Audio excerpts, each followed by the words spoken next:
Au cours de sa réunion extraordinaire, tenue ce mardi 11 mars 2025, la direction politique nationale a noté avec consternation que depuis un certain temps,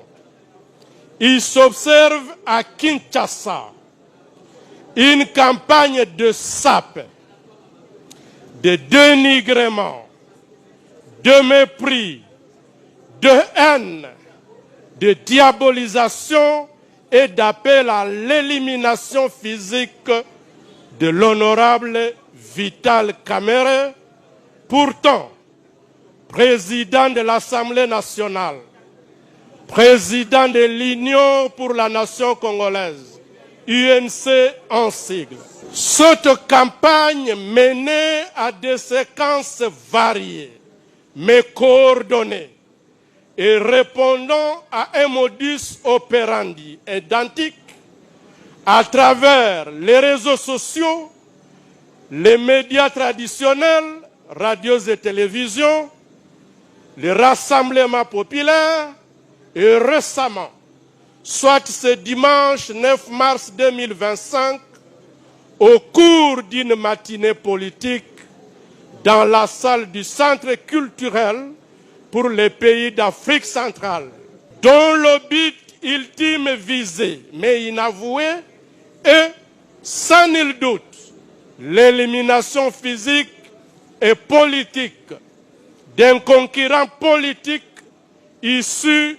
d'une région linguistique autre que seuls des auteurs de la dite campagne honte, en l'occurrence l'honorable Vital Kamerhe. La direction politique nationale regrette amèrement que l'honorable Christophe Mbosso, deuxième vice-président de l'Assemblée nationale, se soit ajouté à cette triste liste. La direction politique nationale note que, de manière hypocrite, les auteurs de la dite campagne se servent de la détérioration de la situation sécuritaire à l'est du pays, pourtant base naturelle de l'honorable Vital Kamerhe, pour régler des comptes à ce dernier qui, aux côtés de ses collègues parlementaires et dans le strict respect des instructions de son Excellence, Monsieur Félix Antoine Tshisekedi Tshilombo,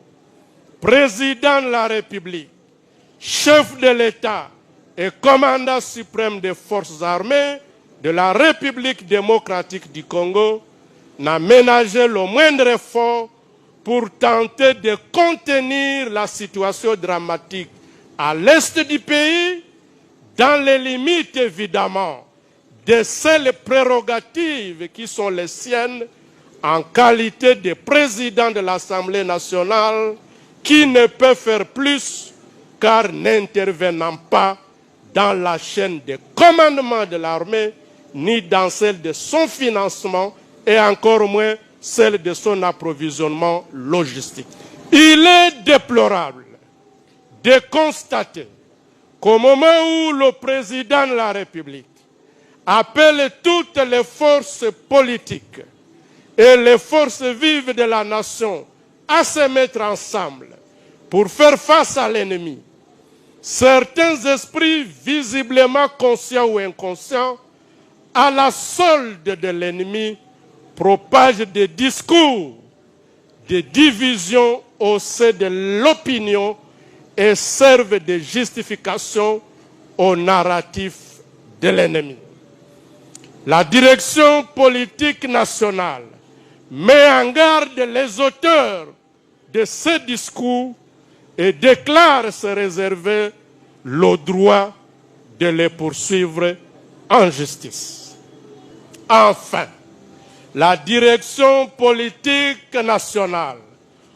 condamne avec la dernière énergie l'agression de notre pays par le Rwanda, et ses supplétifs de l'AFC M23. Elle réaffirme son soutien, tous azimuts, aux forces armées de la République démocratique du Congo et les Wazalendo, ainsi que au commandant suprême, j'ai cité son Excellence Félix Antoine Tshisekedi Tshilombo.